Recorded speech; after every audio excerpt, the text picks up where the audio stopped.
Welcome to another episode of The Village Show with me, Check the Sound Sangoma.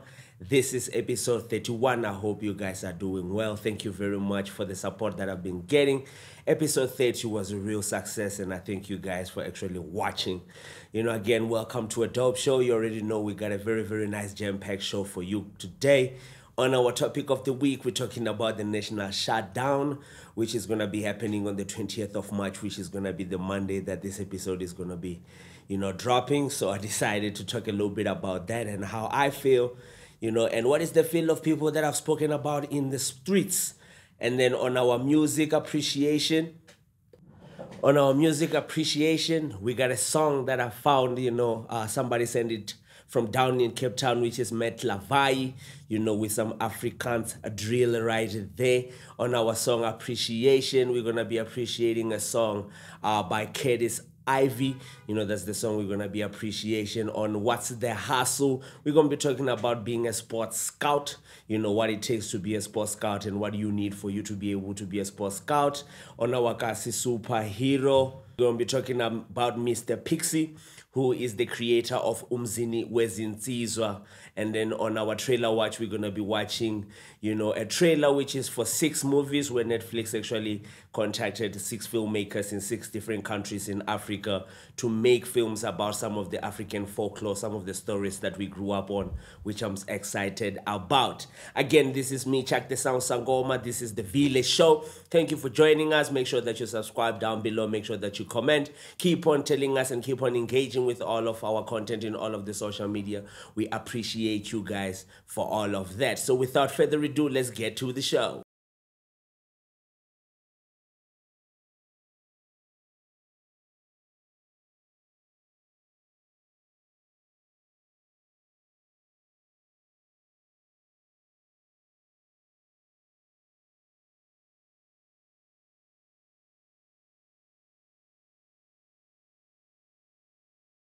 Again, welcome back. This is Check the Sound Sangoma, episode 31 of The Village Show. As I told you today, we're going to start with the video appreciation of the song by Levai. Levai with the song, some Afrikaans drill there. Without me speaking a lot, I'll speak a lot about this song once it's done because, this song hit me by surprise. I didn't even know there was like a drill industry that's, brewing in Cape Town, and I met a lot of guys, who are doing really great things in the drill market in Cape Town. But Levai is one of those guys who's in the forefront. Without me speaking a lot, this is Levai.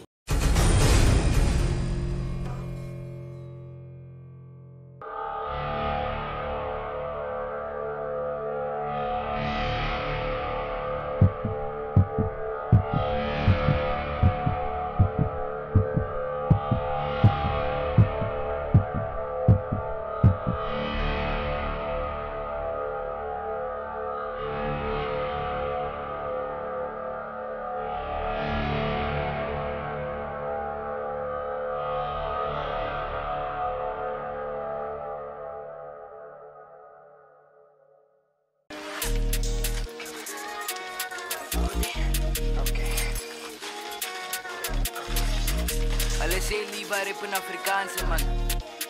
Ons verstaan nie mooi wie jou nou. Lyrical shots in your body. Words wil spit, maar sy sê Donnie, sy sê Oni. Prysie per kop, ja, sy word gepop soos Molly. Afrikaanse bring het. Nog Westside vingers. Sy is goed die like dringend, maar ek soek nie Westside kinders. As ek 'n jump op beat, mag hy beat, gaat rust in peace. As hulle jump op beat, I'm like Jesus, no disease. Koppe gaat spin is 'n piro. Ek is 'n neighborhood hero. Doen het soos Tony Montana, ek doen het soos Robert De Niro. Ja, fuck het, ek weet ek is lit en ek glisten, weet ek het doen het heel duf. Hulle tel op in die Q-town en hulle tel op in die Clifton. Hulle tel op in die kus, Lambo waar ek rus. Hulle weet aan wie ek is, praat van sonder lus. Ek kak op die plaas, nou sê maar terug in die kaart. Met die wille baas, trap op die stage en dan moet hulle raas. Ik doe het soos ek, Ik doen het net liggies, ek doen het net lekker, nou. Afrikaans het bring het, nog Westside vangers. Sy is goed die like dringend, maar ek soek nie Westside kinders. As ek 'n jump op beat, mag hy beat, gaat rust in peace. As hulle jump op beat, I'm like Jesus, no disease. Almal die jongens is gaga, julle is van mammies is gaga. Ons is geluk op die Zaza, ons het gekom in die drama. Hoepie op op mijn wavy. Hoepie op mijn wavy. Fuck it, ik doe het heel wavy. Fuck it, ik doe het heel wavy. Koppen gaat spinnen Shapiro. Ik is een neighborhood hero. Doe het zoals Tony Montana. Ik doe het zoals Robert De Niro. En dit is maar niet de eerste van nog bij je bro. If you don't know, now you know, nigga.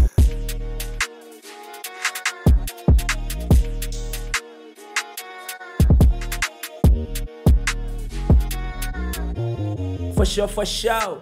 That's Levai right there with the song Ghetto Wave. Some Africans drill there. There's some hard-knocking things there that are going on there. We appreciate Levai for such a beautiful music, for such a beautiful music video. Keep doing what you're doing, and here on the Village Show, we really respect you for the music that you give it. So as we catch on and carry on with the show, we talk about the national shutdown, which is our topic of the week this week. I guess everybody, this is a topic that everybody's talking about, and a lot of people waiting to see what's going to happen. I guess when you're watching this, you know, we're going to be smack bang in the national shutdown, which has been announced by the EFF or CIC of the EFF, Mr. Julius Malema. And it has cost the state, it has cost a lot of things in the country, a lot of, you know, people, you know, speaking out, and a lot of, you know, sides that have been taken. You know, I just felt like, you know, as the Village Show, as we touch on what, you know, affects our people, it's important for us to talk about the national shutdown.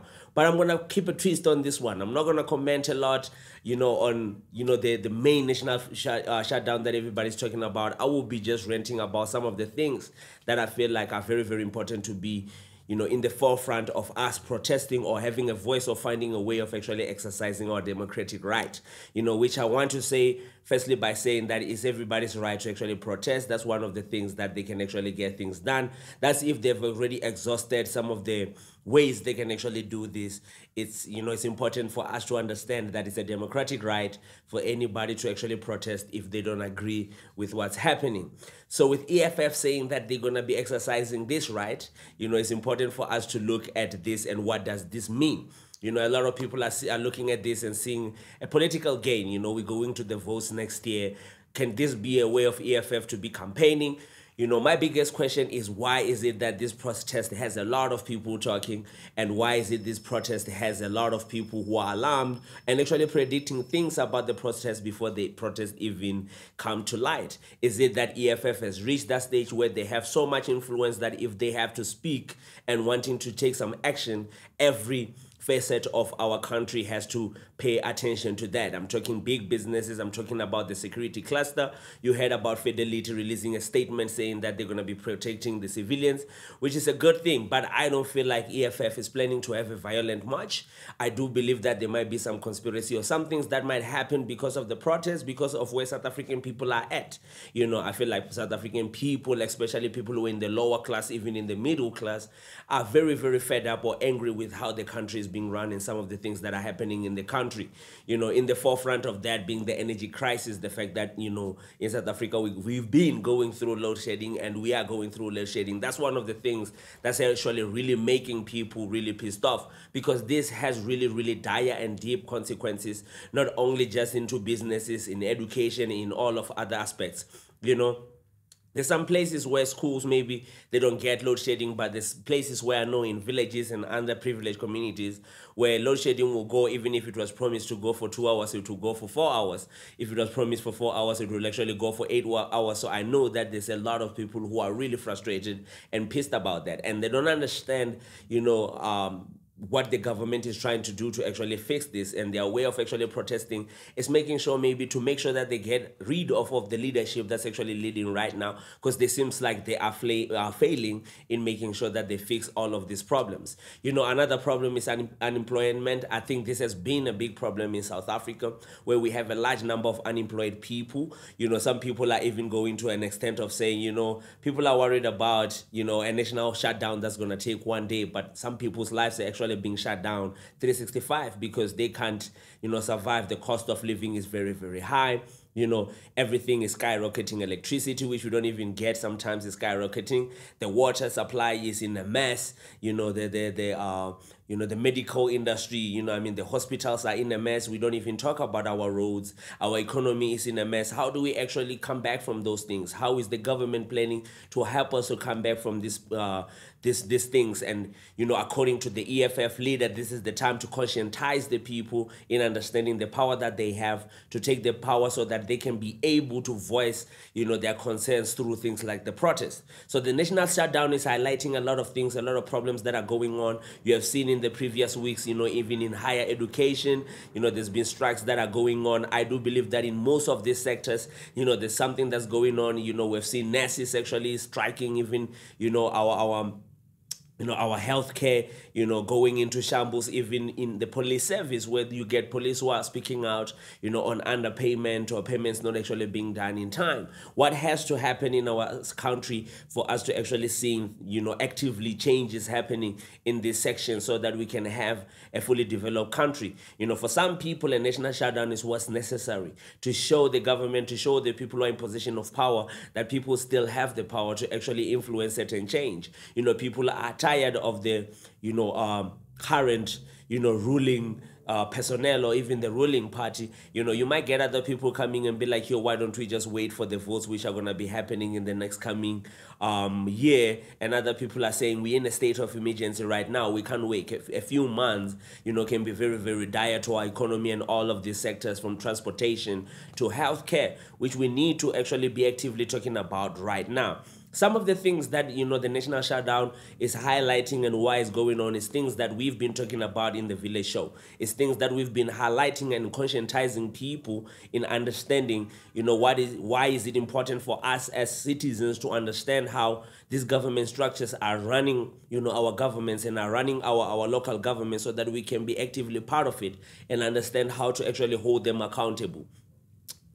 So a lot of people might be asking me, are you in support of the protest? Are you not in the support of the protest? I do believe that if you are protesting for a reason, you have a right to do so. And I believe that if the EFF is saying this protest, which they've invited everybody to be part of, it's a peaceful protest. They want to get their point across and make sure that everything that they're demanding can be met in some way, or some negotiations can be opened. I'm for that. I support that. I support that everybody who's a South African exercise their right. The only thing that will be a problem is if other people in the process, their rights have been taken away. He was talking about the Labor Department. People are talking about companies closing. Is it going to be a public holiday? There's so many people who have been commenting about this. But the root of this is South African people, especially the lower class and the middle class, are fed up with how the country is going, because they get the end stick of everything that's going bad in the country. So I do believe that the shutdown, or the national shutdown, has been triggered by some of those things where we've been waiting and waiting, speech after speech, promises after promises, and it doesn't seem like anything is getting done. We're getting to a point where the youth is starting to question certain things. Even if the youth nowadays, most of the time, we deal with our issues in a humorous way. I saw some people talking about our Minister of the Youth, our Minister of Youth, if I'm not mistaken, she's 74 years old. This is something that we have to question. Does she have a team around her of young people or youth who are advising on what the youth actually really needs, or what the youth think that is the new path of the country? Or she's just there to hold the position and make sure that they hold on onto this country and whatever they have. I'm not a person who likes blaming people for things that are going wrong. I don't really like blaming people for anything, but we got to understand that our government is really failing us. It's not a secret that our government is failing us, even if we don't fight, even if we don't talk about it, even if we want to keep it a secret. It's obvious. We have so many state-run entities that are failing. All of our departments, if I might be exaggerating by saying all, but from my point of view, there's no department that's running smoothly out of the department. The agricultural center is complaining. Transport sector is complaining. We're not even going to talk about healthcare. We're not going to talk about education. We're not even going to talk about our economy. That's very, very, in a very, very bad space. And this is triggering people to actually get into the streets and feel like they need to support. You get two sides of the coin where people are saying, yo, I need to go to work. If I don't go to work, I don't eat. But at the same time, you have a very, very high percentage of people who, even if they wanted to, they don't have jobs. They don't have work to go to. You know what I mean? And the same people still have to buy the same food. They still have to, you know, to survive in the same world, you know. So something has to give. You check what I mean? Sometimes we need to sacrifice something for something to give. You know, do we actually ignore the lower class? Do we actually ignore the middle class? Do we actually ignore the small businesses who can't even make profits during load shedding? Even if they buy a generator, their profits are going to end up going into actually buying fuel for the generator. So we need this to be fixed for us to actually come back to very, very good economic standpoint. If this problem is not fixed, we're actually going to be finding very, very, very, very dire consequences at the end of this. And I feel like having a national shutdown is one way of actually waking people up and just not letting people know that you have the power and this has to be changed. If we're regarding this as a state of emergency, as South Africans, we need to stand up and something has to be done for this to be fixed right now. And if all the other ways have been exhausted, other parties have marched. Even the ANC has marched. You know, even the DA has marched. Nobody has ever said anything about that. Because of the influence that EFF have on the youth and even some elder people, you know, we're getting to a point where the conversation is being opened and we're saying, you know, we hope this is going to be a peaceful march. We hope nobody's going to hurt nobody. You know, we hope no lootings is going to happen. This is just a way for us to actually voice of our concerns, you know, and how the South Africa has been run. And this might be a stepping step for us to actually start realizing, even as the youth, that we have power and we have to take back this power and we have to understand how our countries are actually run. You know what I mean? I'm not going to talk about how other people view it or how other people view it. I'm just viewing it from my side, and there's people who probably share the same sentiment in me. Not saying that what I'm saying is gospel or is the truth. All I'm saying is the view that I see from where I'm from and the struggles that I've been going through as a middle class working person in South Africa, you know, who wants some service delivery, and I'm getting text so much, but I'm not seeing my text being used in certain things that, you know, are uplifting me or my community and getting South Africa in a better place in terms of our economy and all of our state, you know, entities, from healthcare to education to sports to everything. Everything seems like it's shambling. Everything always has something to do with corruption. We have to fix that. We had to sort that out. And the South Africans, we have to stand up. And I feel like the national shutdown as a protest is one of those things that we can use to actually hold the government accountable and make them see that we're actually serious with the cries. Because sometimes just talking without actually having the action, it doesn't help, because we always keep giving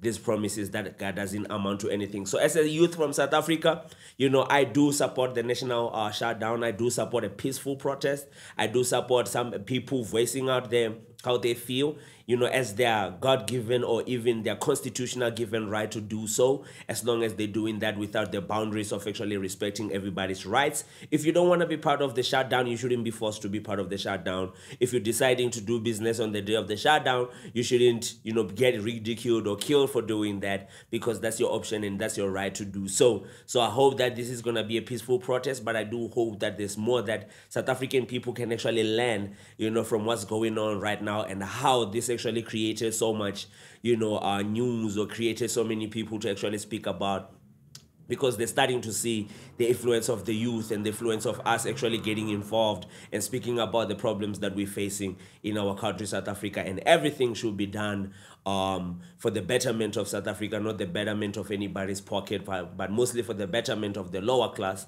you know, and the middle class, the people who are suffering the most, the people who are actually the backbone of the economy, you know, who are traveling in taxis every morning, who are staying in shacks, you know, where they don't even have electricity, or they don't even have water, where they don't even have medications in the clinics they're going to, but they're working for people who have all of those things, and they will never say their perspective. So it's important for those people to always have a voice too. And sometimes that voice to be heard, because it doesn't have, you know, a lot to influence, it needs to be radical. And I understand why things like this will happen in a country like this.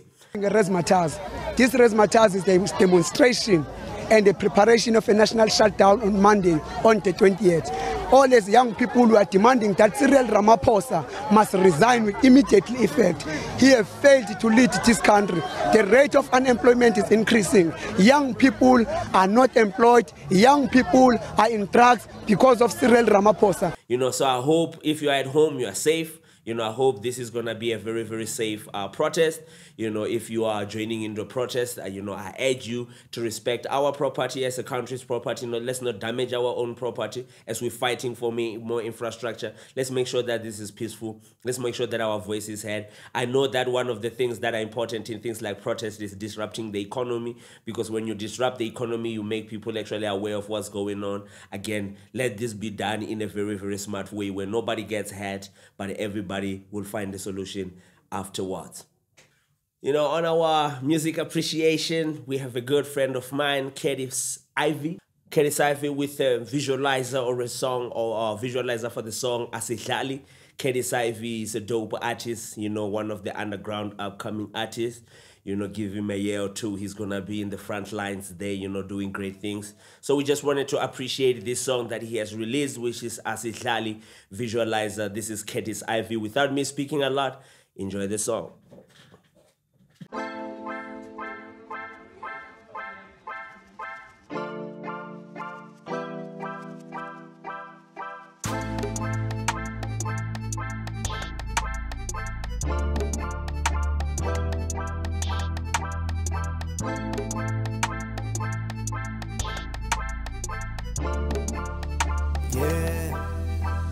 Benithi siyadlala bo, Benithi siyadlala bo.